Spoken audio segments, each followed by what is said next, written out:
groot mense mag nie in die water gaan sonder 'n life vest nie, maar hierdie ding squeeze vir my so cleavage.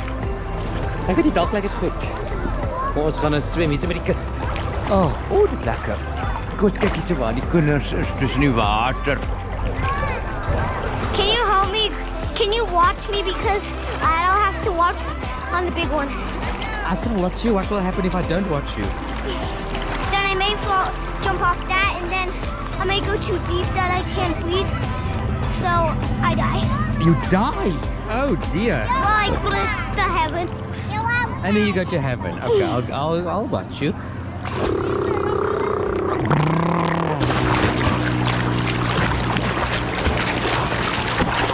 Er is die cardio inkry.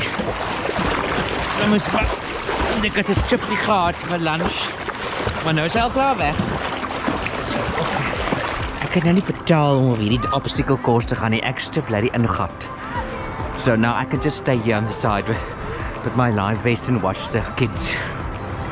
So you're not getting full frontal activity and action shots from me today.